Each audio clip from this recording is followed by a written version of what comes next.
verification falls out the bottom, right? Verification is a byproduct of human ambition. Now take a step back. I just described a market economy, right? A market economy by anything else, efficient price discovery. And that's what we're trying to do.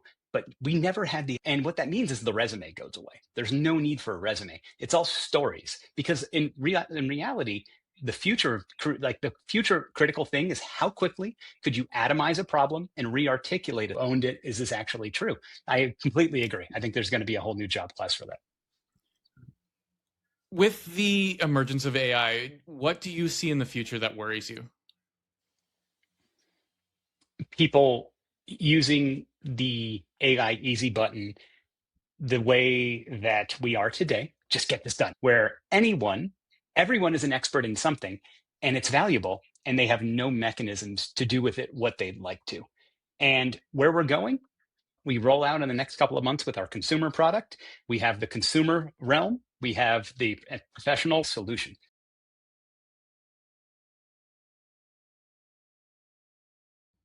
Today's guest went from enforcing securities law at the SEC during the worst financial crisis in a generation, to the CTO's office at Red Hat during the rise of open source, to the executive suite at Ava Labs building blockchain infrastructure.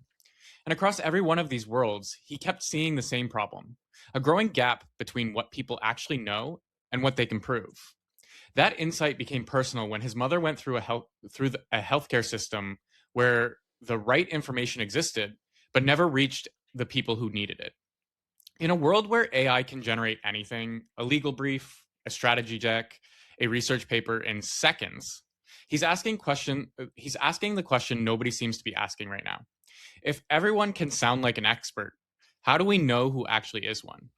His answer is Quadron, a company built on what he calls verification infrastructure for the AI economy. Not an AI tool, an infrastructure layer that treats human judgment for what it is, the scarcest resource left. Please welcome to the show, Dan Pratl. Coming on. Thanks for having me. So before we get anywhere, I have to ask all of my guests this one question. What's a truth in your industry that people do not want to admit? That verification is not either a technological widget in the AI era that you simply bolt on, and it's not a compliance obligation that you enforce top down. If you think about it, there's kind of two camps in the world. There's a technical camp, and then there's more of a humanities liberal arts camp. And they take two different approaches, and you can see it in the modern economy and large organizations. And it's actually a new systems architecture that integrates the both. But that is describing a car when most people are looking for a faster horse. How did we get to the point where we didn't have a verification infrastructure already in place? Yeah, so it goes back to the intellectual property system. It's written into our Constitution by James Madison in 1790. It presupposes that the things you create are the valuable things. Steam engines, cotton gins. It was built for that era. It was also built to get people out of the fields, off the farms, and into service economy. It was trying to build a knowledge economy. So that's why, if you look at it, 236 years later, intellectual property attorneys, IP attorneys, are the ones making all the money, because you can't monetize patents or any of those. You have a monopoly on enforcement, and that takes a smart person that's trained in that industry to go and do that for you. So the system's working as it should. The problem is that we have high quality noise now that's completely overwhelming these very antiquated systems. And we no longer can identify the valuable things anymore, because it's not the outcomes that we've created. It's the next thing we're going to create with our expertise. So it's novelty, something a computer can't do, which is imagination and creativity. And we don't have the structures for it because we keep looking for artifacts. And that's the big problem. This is a concept that I've been trying to play with and been giving to my audience, but it's the concept that your input is becoming more important than your output. Is that kind of a quick gloss over of what the is? Yeah, a little bit. And some people call it context farming. If you believe that machines are going to take over everything, it's just going to be us going yes, no, yes, no. I don't think that's true. I think that if you look at the world as it stands today, we have so many tools and business models from the companies that create these tools. They have a vested interest in keeping you in their sandbox. Somebody has to play an ensemble role across these tools. That cheap, until machines have an imagination, creativity, all of that, the cheapest tool is us. Right? So we are the most valuable resource, and structuring and encoding our expertise for reusability, redeployment, and then verification based on that is the most cost-effective way. We just simply lack the systems to do it today because of reasons already described. You're working with blockchain to do this technology. Can you explain to the audience what blockchain is and how it's different from crypto? Yeah, so blockchain's distributed ledger, whatever you want to call it, it's just a programmable layer that allows you to program the token to do specific things. Think about fiat currency. A dollar is a dollar. You inject more of them into the economy, things happen. You take them out, things happen. But I can create a little community, a little microeconomy, and say, when you do this, you get a reward in the token, in the currency itself. So you can actually program behaviors. So blockchains enable you to have microeconomies that operate in materially different ways than the macroeconomy that we have today. And I think that's the greatest and most useful insight. Now we can go into many different, like, stable coins. What is a stable coin? But like, I'm not going to do that. I think the most important thing is what V1 of crypto accomplished was that it proved that we could create digital religion. You could tell a great story and give somebody a token, and people all believe in that token goes up, right? If people don't believe in that story, token goes down. That's a great V1 to prove the incentive layer. Now we need to go and do something actually useful, and we have to reach back into the old economy, or the economy that we have today, to actually create new value. And that's the intersection of blockchains and AI. I saw blockchain become. I read the blockchain, or read the Bitcoin white paper back in 20. It was, at the time, I knew exactly what was going to happen. This was going to cause a rift across every economy, because you're essentially allowing for everybody to finally verify everything. What's the incentive to not have that system? The incentive to not have crypto? To not have blockchain, to not have a verifiable chain of evidence? Yeah, so surveillance and replacement. I think those are the big things right now. Blockchains, people always think that you're going to be able to commit more fraud and more crime with blockchains, and it's actually quite the opposite. So what we're realizing now is that blockchains are quite useful in the financial services space, and they're being baked in. Those rails are being baked in the traditional finance mechanisms, and that's really where you only see it playing. You have kind of two camps now.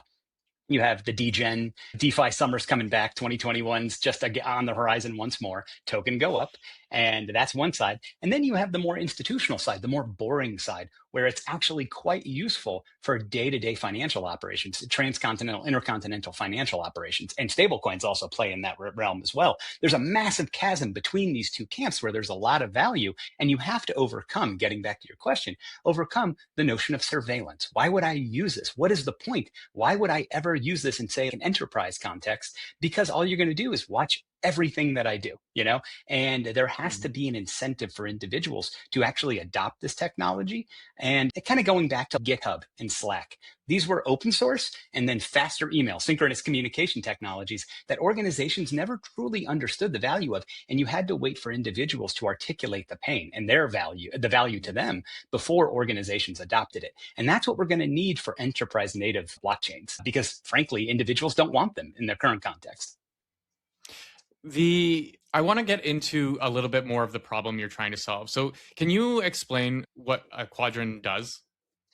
Yeah, so Quadron's a big bet that in the future, human expertise is more valuable, not less. Think about, the way I liken it is sports betting, sports gambling. It's now completely ubiquitous. And in the 60s, 70s, and 80s, you had rebounds, assists, touchdowns, yards per game, really basic stuff. And then you built out over the last 30 years with the analytics revolution, massive data information intelligence layer around everybody. The knee to foot on a quarterback leading to the likelihood of sacks because the person's long and lanky, and that impact on the downstream outcome of a game. None of those variables are outcome determinative, but they are hugely critical for articulating someone's value to the overall system. In that context, the game, right? We don't really have that for the thing that drives the economy, which is professionals, knowledge work. There is no information layer because we articulate value through W-2s and 1099s and being paid every 2 weeks. And there's really no way to articulate the value of expertise in the broader economy, because going back to IP, we all assume it's the outcomes that you create, not the thing inside your head. So the really interesting thing that Quadron does is it creates an information layer around you, gives you the controls to articulate your value, to monetize your value, to structure it is necessary to do all of those things. And as a consequence of individual ambition, people doing what they want, verification falls out the bottom, right? Verification is a byproduct of human ambition. Now take a step back. I just described a market economy, right? A market economy by anything else, efficient price discovery. And that's what we're trying to do. But we never had the opportunity before AI and blockchains to program an incentive layer and to analyze dissimilar things at scale quite rapidly. We can do that now, and that's what unlocks this whole universe of value that undergirds and reinforces the economy around us. It's the invisible value that we were never able to structure. I see what you mean by that. Just for context to our audience, like I have a 10-year career in software engineering, and I have nothing to show for it because I am really good at building things, but not explaining how I build things. So, like, I've built several applications across several different parts of the government and Fortune 500 companies, but I own none of it. So I can't even showcase half of it because it's behind the scenes. And that kind of gap in being able to verify is where we get the people who don't work. And this is one of the fun parts of the economy, is finding out if somebody can actually do the job. So is Yes. that the problem you're trying to solve, is just making sure that people can do the job? Yes, part of it. And now you're a software engineer. Open source. Open source said it was too hard in the 90s to figure out how we monetize open source. So we're going to call it free, right? And now we're going to have licenses and it's free. And that really built this robust information development economy, but there's no compensation or remunerative layer whatsoever. You rely on obligation and fascination to keep repos maintained and hoping that the stars on GitHub is going to lead to some money downstream eventually. Think of it as a billboard. That is not durable. And it's increasingly not durable as you have AI easy buttons all around you that hollow out the libraries that effectively operate as the hazing process to show what you know. Mm-hmm. Yes. So a long-winded way of answering your question. Yes, you have to have a system that proves what you've done with whom, what they went and did. So it's like the citation system in academia, but it's encoded and it's for everyone. That's the big idea here. How does this work in the new age of vibe coders and people who are just doing the determination as opposed to the actual work? Yeah, so I think vibe coding is eventually going to become a component of software development. Spin things up, test it out, figure out if it's durable or not, figure out if people like it. And that's how we operate. We've got 30-year engineers, distinguished engineer level expertise on the team, but then it's me and the front end guys going out to somebody, talking to somebody about do they want this or not.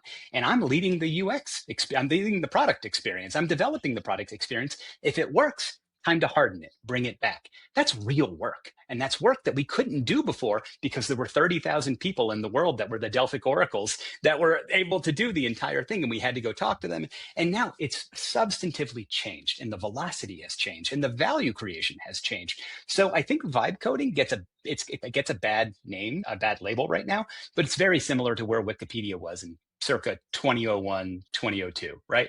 We didn't trust it. And now it's the only one left, in terms of an encyclopedia. We're going to get there with vibe coding. It's just going to take some time. And I think it'll happen more rapidly than anyone's really anticipating. Just speaking from my own experience, like I run teams of AI agents now to do all of my coding. I barely touch a keyboard anymore. And I'm realizing very quickly that my job was never to build or write code. It was always to solve the individual problem that's at the end of the road. And just trying to explain that expertise to people is insane. Nobody knows half the words you're talking about. And you go into an interview and you're not even interviewing with the professionals in the field. You're interviewing with the managers or the HR team that doesn't really understand anything anyways. Go ahead. I feel like So that's one great thing about Quadron is that if you go on LinkedIn and you go on any of these hiring platforms and tools, it's predicated on you articulating your own value, using your vocabulary, and it runs into the problem you just described, that person across from you is definitely not an engineer and definitely does not know the way that is not familiar with the way that you're explaining yourself. What Quadron tries to do is it's a system that articulates value without you having to describe it, overcoming that vocabulary problem.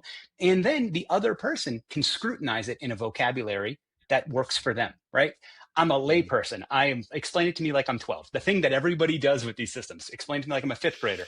Same exact thing. And what that means is the resume goes away. There's no need for a resume. It's all stories, because in reality, the future critical thing is how quickly could you atomize a problem and re-articulate a solution. So velocity of value creation is now the most important thing. Personal opinion there. And that's something that is explained through journeys, stories, narrative. It's kind of crazy how narrative and the stuff that human beings do quite well, telling stories, is the integral thing. We allow individuals to verify all the work that they've done and expose stories that the system has created, and kind of toggle on and off, kind of like a board of switches, what they do and do not want to talk about. They can say, I don't want to talk about these things, but if they do, it's verified and all of the information is there. So it overcomes that vocabulary problem and the going back and forth to go to a clearinghouse. Did you actually work there? Did you actually do those things? It all just works at the speed of you creating value. No more references is what I'm hearing, which is great, because when you get through your career and you decide to take a step away, it's kind of like you lose those references. And Absolutely. I do that we're getting into more of a story-driven world, because that's all humans are, a pile of stories built together and over time. How does this project exist with the individual? So say I go to a company and I start working there. How does Quadron hook into my own personal work ethic or work repository? Or I don't know the word. Very early. No, you're fine. I often feel like I'm describing e-commerce in 1988 when I was born, that there was all these preconditions and that required to get to the thing that we're talking about. So the big value here is that LinkedIn, Upwork, Fiverr, any place that your professional reputation lives, the moment they cut you off or you leave, you no longer exist, right? That's the first thing the blockchain component of this is. It's a portable credibility wallet. Wherever you go, whatever you do, it follows you around. It is truly yours. It's sovereign. Most of the guests that come on this show came from the same place. Not cold outreach, not DMs, not begging people to come talk to me. And that's only grown truer as this channel has grown. I've been using PodMatch since I started podcasting. Not a recent partnership, not a one-off sponsor read. This platform has been finding my guests the entire time I've been building the show. And here's what it actually does. You tell it who you are, what your show needs. It matches you with guests that actually fit based on your topic, your audience, and what they bring to the table. No cold pitching. No chasing people who never respond. And the guest always wants to be there. I've talked directly with the CEO about why he built it this way, what he wants it to solve, the whole thing. That's not something you get from most platforms. This one's actually run by somebody who cares whether it works for the people using it. The guests I've gotten through PodMatch didn't just fill an episode. They shaped how I interview, how I think, how this show sounds versus when I started. That's the difference between a booking tool and a platform that actually makes you better at this. If you're podcasting and still doing guest outreach the hard way, stop. Go check out PodMatch. The link is below. Identity. That's the most really critical component of this. Next is the notion that organizations will never ask for this, much like they never asked for open source software development. They said, we want cheaper software. And that's what unlocked the software world, right? And that was totally dependent on the Unix landscape in the 1990s, Oracle, Microsoft, and proprietary software development being so incredibly high in the licenses. Companies will never ask for this particular thing that they need. What we're trying to tell organizations is, first off, the thing that is created is no longer the valuable thing. It's the expertise in your employees' minds. It's the modularization, if you will, of the artifact and the context and expertise on top of it. If we can get organizations to understand that, that's good enough. Individuals, much like Slack and GitHub, is where this is going to grow, and this is where this is going to become valuable. Again, it's very early days. And the critical thing for individuals is the pride of authorship and skills. Skills, markdown files, deployment objects based on model context protocol, came from Anthropic. It's maybe, 2 years old at this point, and it's starting to mature. If you look at the way they operate today, it's something that somebody does. It lives on GitHub as code, and then you download it, and it's not yours. It's not theirs. It still rides on that social proof of GitHub. The thing that we're doing here is we're saying, no. You have expertise. It exists in the interstitial moments of how you work across tools. Let's bake it and let's make it yours. It can be used to prove that you're valuable. It can be used for organizations to, when you leave, use a version of it, right? So this individual pain and individual need to prove what you know and show that you're expert will inform enterprise adoption. Enterprises will never ask for this because they don't articulate, they don't use that vocabulary that humans do. They never ask for faster email, going back to Slack. It's interesting you said that, because I just came across somebody asking a question of how you retain the information of as we start putting AI into these organizations, how do you retain the actual skills that the individual contributes to that thing? And essentially you're solving that problem by stating, we're going to create a markdown file that is of how you do things in this organization. And when the person leaves, you now get a copy of that skill. You just solved a problem that somebody literally just asked the other day how to solve. It's far more complex than that, because again, I've been doing this a while, and institutional AI solutions can't look like ChatGPT, Claude, and the rest of them, because that is the fastest way to go in a million miles, different directions in a million miles an hour, right? They're a side quest tool, right? Everyone sounds like an expert now. It's a massive side quest tool. So institutional AI needs to be this finishing layer, this canonization layer of this is the finished thing, this is the valuable thing. People don't do that today. People still operate in a very traditional manner. And if you force institutional AI onto people from the top down, workday style, it's viewed as surveillance, or I'm training my replacement. People simply won't do it. And I've heard that and I've experienced it. My first idea was an institutional AI solution. People don't operate like that. People need an individual incentive, bottoms up, to operate this way. And that's where the programmable token comes in. It's just a rewards program on the enterprise side, like any other. They want you to go to the gym to bring down their healthcare costs. They give you points if you go to the gym, sign up for a gym. Same exact thing. That's the approach on the enterprise side, but it is materially different than the way the world works today. What did you see in the early days of the SEC that really informed this change of things? Yeah, I've written a couple blogs on this point. And the higher order statement is when mechanisms outlive their mission. The SEC was created, at least in its current form. There was still financial regulation prior to the Great Depression. But the SEC was created in the 33 and 34 Acts, and it was through the trauma of the Great Depression that it was generated. The people all lived through it. Massive unemployment. People think the Great Recession was bad. It was nothing compared to the Great Depression. And those individuals all aged out when my dad was born in the 50s. There was no one left in the regulatory apparatus. And so when you had the refinancialization or the financialization, whatever you want to call it, in the 1980s, where sophisticated financial instruments came back in, long gone were the days of understanding what the SEC was there before. And when I got to the SEC in the teens, it was basically, oh, compliance? We'll put a compliance person on every call. Check the box. And it was a prime example of the mechanism fully outliving the mission because the canon keepers were no longer there. I won't get into too many details about there, but we just simply weren't going in after and doing the right things. And I was quite wet behind the ears early in my career. And I didn't have the vocabulary to articulate why it didn't sit well with me, but it didn't. And so hence moved on with my career. But I saw that same pattern replay. It's because individuals will optimize for their own self-interest if there is no higher order obligation placed upon them. Again, obligation or fascination. If they don't have that, they're going to optimize for whatever they want to do. And that typically means, in the regulatory context, the revolving door between the private sector and the regulatory sphere. And I got to see that firsthand. It's interesting because that's not only happened. I assume this is happening with every either big organization or government, because I saw essentially the same thing. People not incentivized to actually do the work, but to just keep the machine running time and time again, which is one of the reasons I had to leave, was because I couldn't be the one contributing to the problem anymore. Yes. Yep. Yeah. The individual just needs to step away to understand that they can do a lot more good outside than they can on the inside. Case in point, you're building something that's actually needed in the entire world right now because we are losing trust in everything. Yep. When did we stop losing trust? Because I'm trying to figure out when this actually came in. I know it wasn't in the when we got AI in 2023, AI ChatGPT. Mhm. When did we start losing that trust in the systems?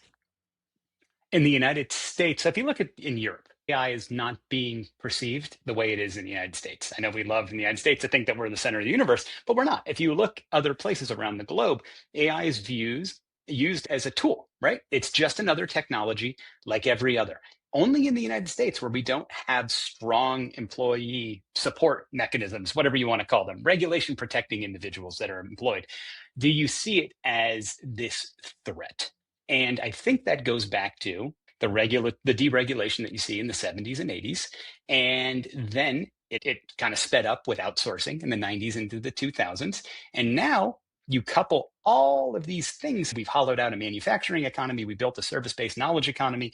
And now those individuals at the tippity top that were always the McKinsey consultant, the Deloitte consultants, those individuals that were untouchable are now being touched.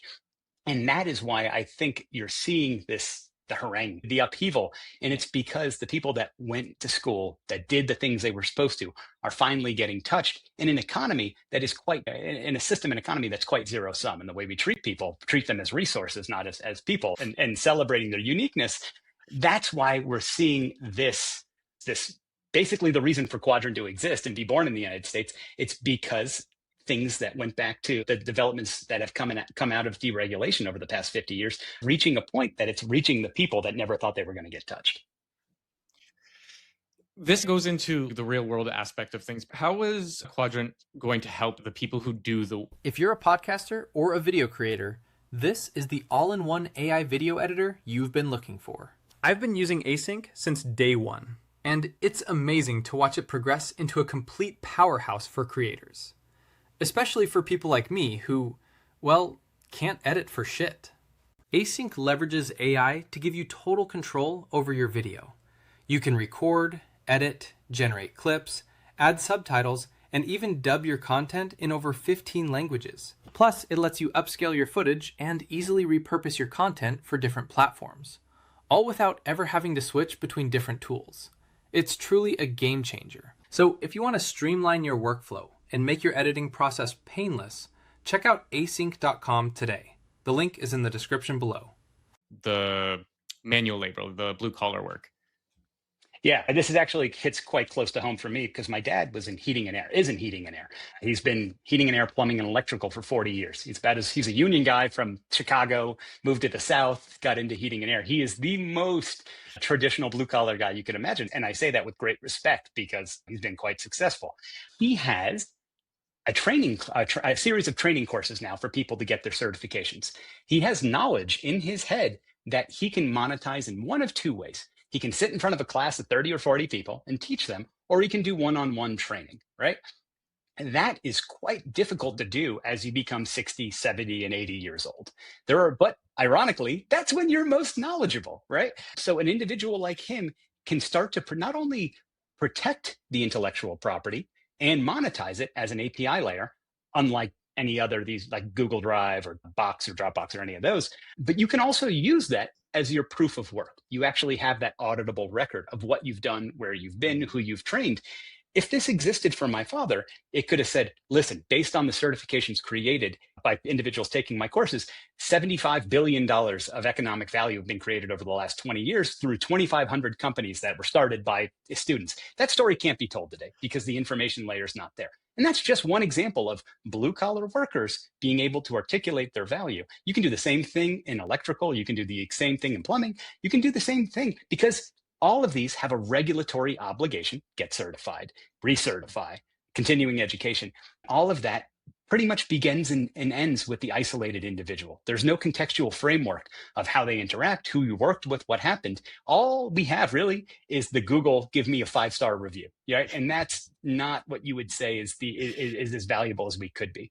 And to take this even further, Angie's List, name your next, identify high quality workers. If those individuals are not on those solutions, on those tools, they don't exist from a reputation perspective. So this isn't just about the knowledge economy. It's just impacting the knowledge economy and they've never been impacted, which is why we see this conflagration in the economy. But this has direct impact on the blue collar as well, because identifying quality individuals is still a hard thing to do in the world today.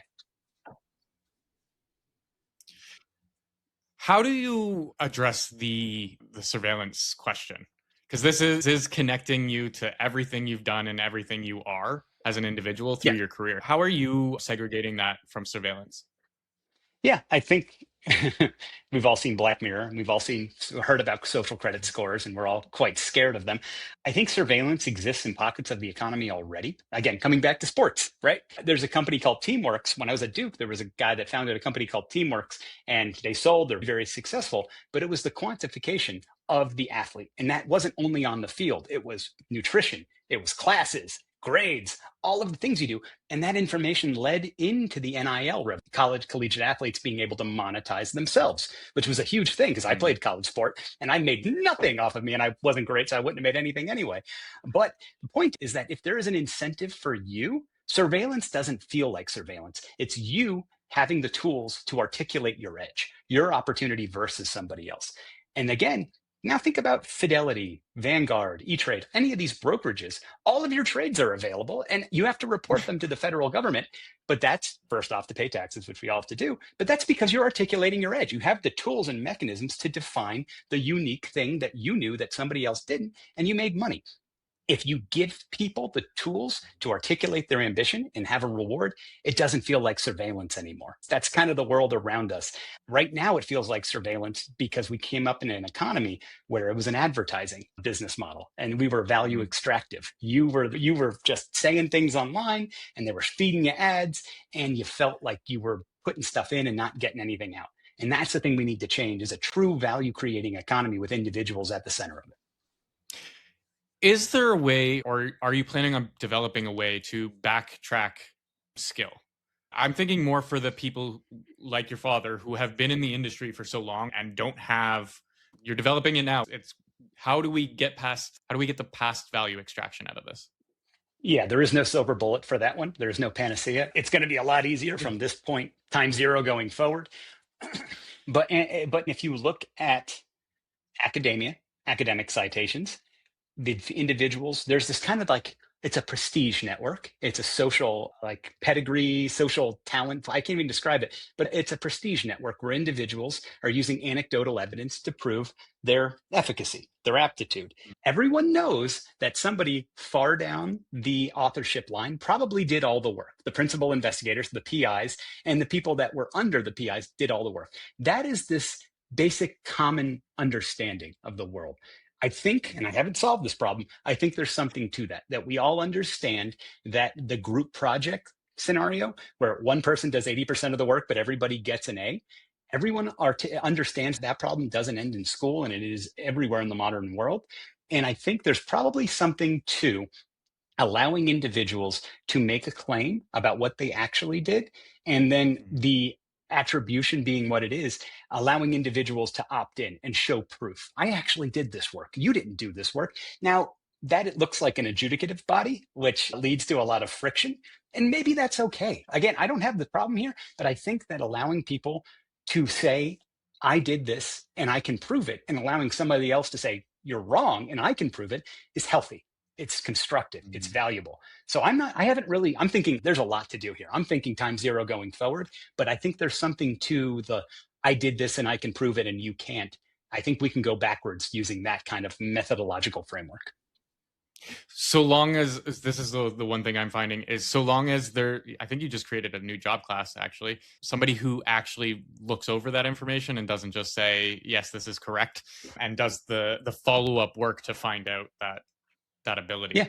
And think of Sotheby's and any of the other, what even you call them, they're really just verifying provenance. That's what you do. That's why you go and sell something on Sotheby's, because you know that, or you're going to buy something from them, because that's all they do. That's their entire job, is tracking to see who's done, where it was, who owned it. Is this actually true? I completely agree. I think there's going to be a whole new job class for that. Here's something I don't say out loud much. I forget half of what is said in a conversation while I'm still having it. And this is PLAUD. I backed it back when it was still a Kickstarter. So I've been using this thing since before most people even heard of it. It records all of my meetings, my calls, whatever, and turns it into a clean summary with decisions and action items already pulled out. And it's not just the card. They also have a wristwatch / necklace version that I can wear, clip it, or drop it on a table, hands-free, while I'm still looking at the person instead of my notebooks. The best part? I own the notes. I'm present in the room, and the summary is done before I even leave it. I've been on this since day one for a reason. If your brain leads conversations like mine does, the link's down below. This thing I actually use every day. With the emergence of AI, what do you see in the future that worries you?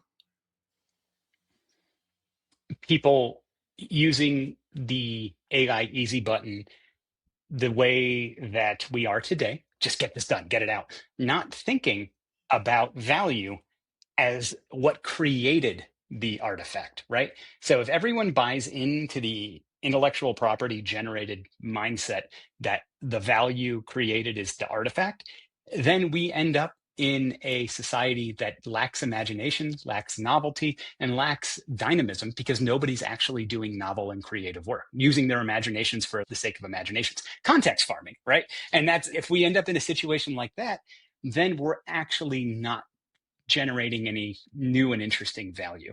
We're relying on these tools to just iterate on the mean. If you're a person who uses AI today and you're just using it as the AI button, what is something you tell people that are doing that way? Like, how do you tell them to improve themselves as opposed to just taking the easy route?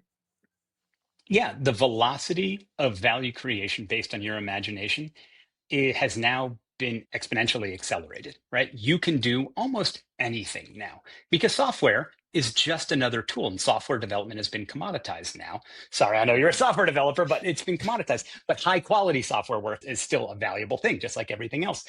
You now have access to tools that allow you to generate solutions that can reach millions, if not billions, of people if they're well constructed.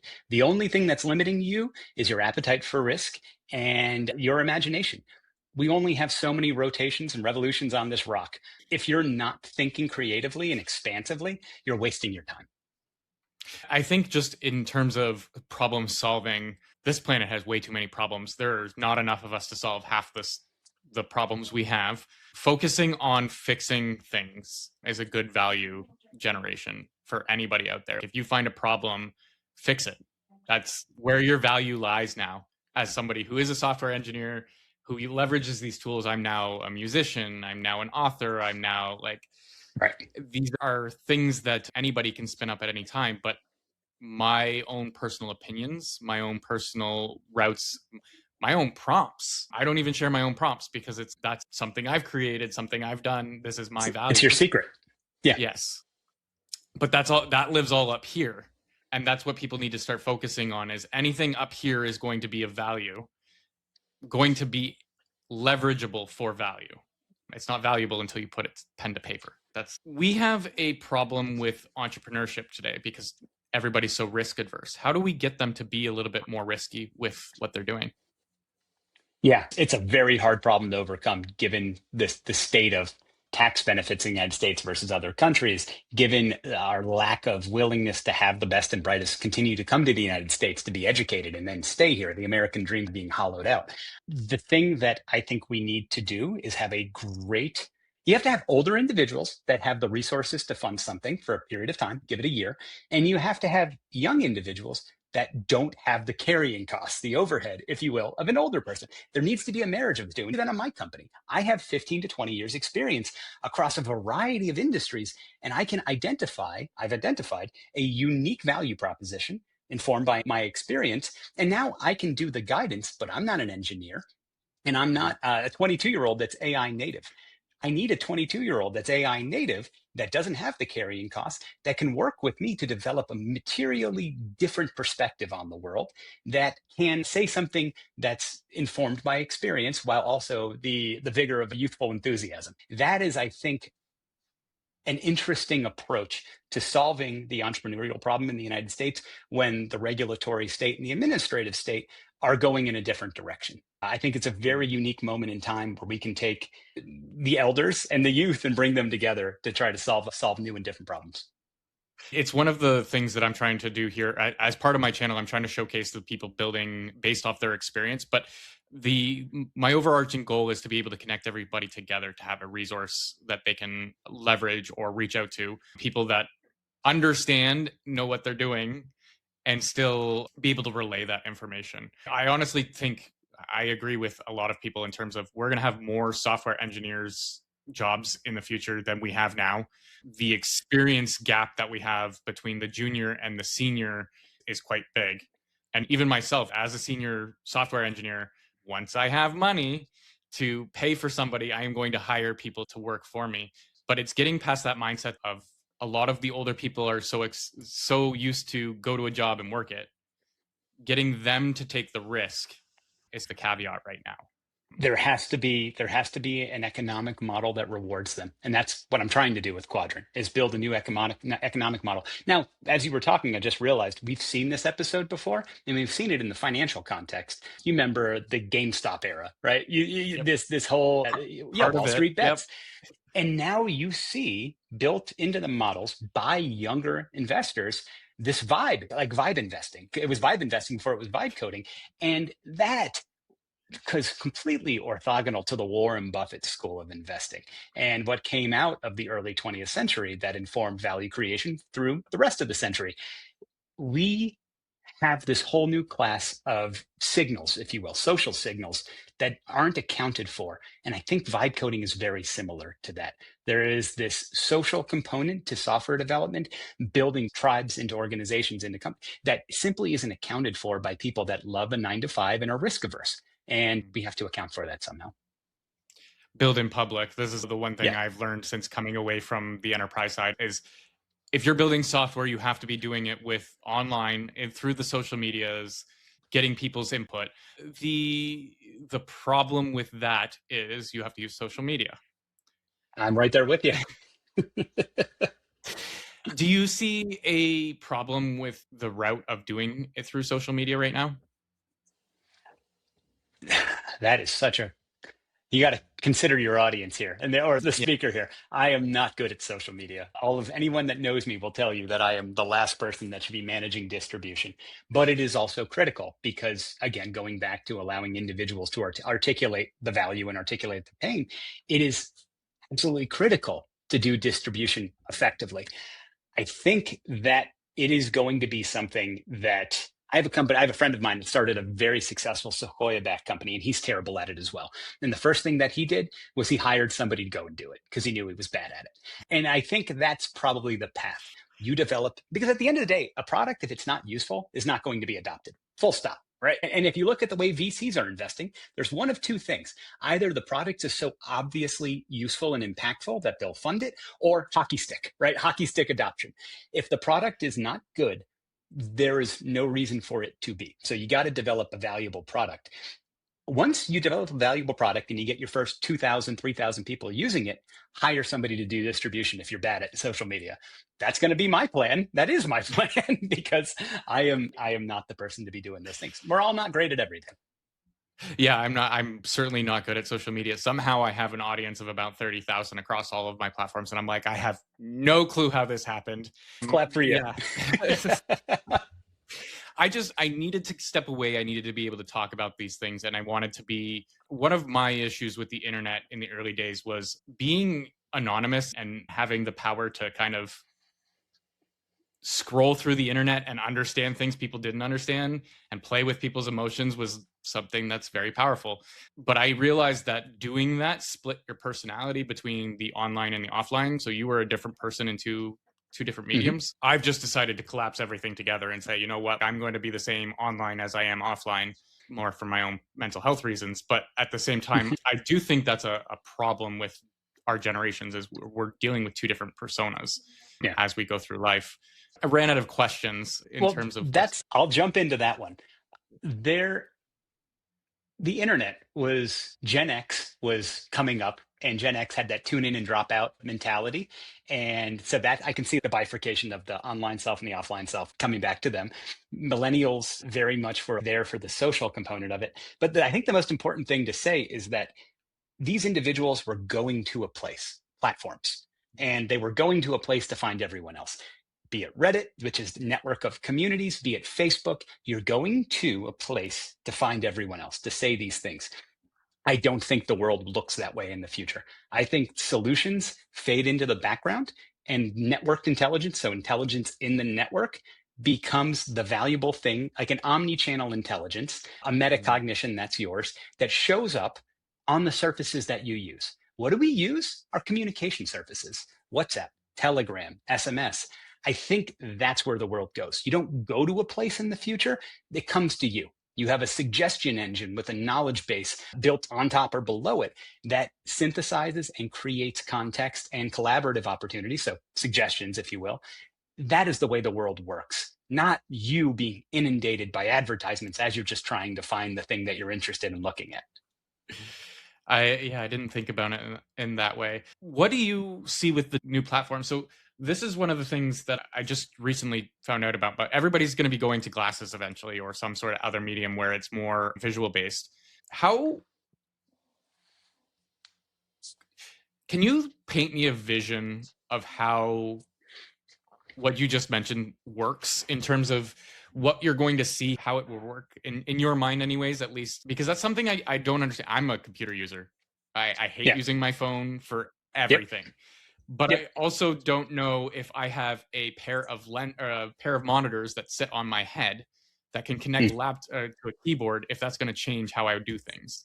So I don't think you're going to see any of them win out. I don't think you're going to see a monopoly on your eyeballs because, as you described, people are very different in what they do and do not like. You're going to have, in my personal opinion, good enough objects that show up on those surfaces that solve something quite low on Maslow's hierarchy. It's shelter and food, and then it's sex, and then it's recognition by peers, or something like that. So if you get really low on Maslow's hierarchy and do good enough on the surfaces that don't piss you off, that don't turn you off, you have something durable. And then you have data gravity, which creates a moat.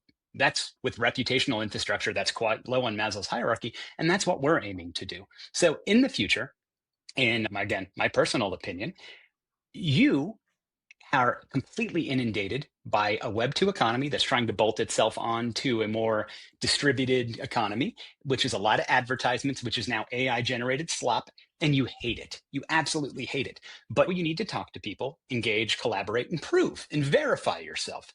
I think most likely what it looks like is that you have the little check mark using a system like Quadron, that this person is who they say they are. And if you want to do that drive all the way down to the floorboards and the nails in the floorboards, you can.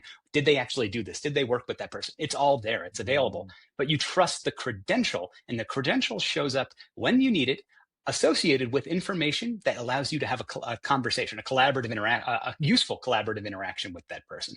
So that's the vision I see. It does it. You're not going to a place. The information shows up to you. You trust it, and if you don't trust it, you can go and, because no market's completely efficient. If a person is full of you know what, you can go and verify. But that becomes much more efficient, and it's in furtherance of doing something productive rather than sitting on your hands. Because the easiest thing in the world to do is do nothing, right? And that's what we're trying in the next generation of value creation. When it's you creating it, not sit on your hands. Go and do something useful. I see what you mean now. And this kind of goes to my last video that just aired on Monday, but we're going to a world that is don't trust, always verify. Yeah. And I like that. I don't, and I do.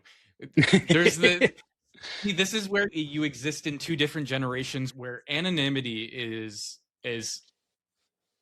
an understood concept, but we're going into a world where anonymity kind of has to go out the door a little bit, which is both terrifying and exciting at the same time. I think I talk to my dad about this a lot. The next era of value creation is what you just described. Companies doing just what you described, helping people overcome the lack of wanting to do that while enabling to do it just enough that they continue to participate. It's systems that just work, if you will, work for you and do what you need them to, rather than you constantly having to be at the controls, or alternatively participating in an advertising platform with a social component attached to it, like what we have today. I see the vision. I hope we go that path. I ran out of questions, so I want to just give you the last little bit to say who you are, where you're at, and any final advice you can give to the audience. Yeah, okay. So, Dan Pratl, lovely to meet you. CEO, founder of Quadron.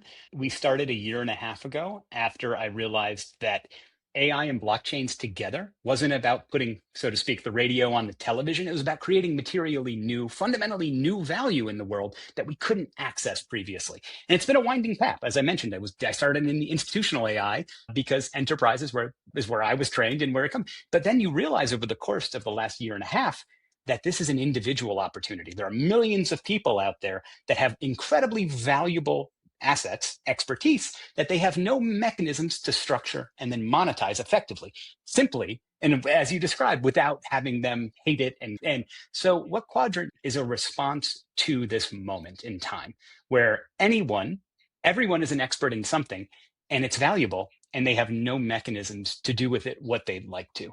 And where we're going, we roll out in the next couple of months with our consumer product. We have the consumer realm. We have the professional realm. This is just GitHub, except it's not about code anymore. It's about expertise, which everyone has.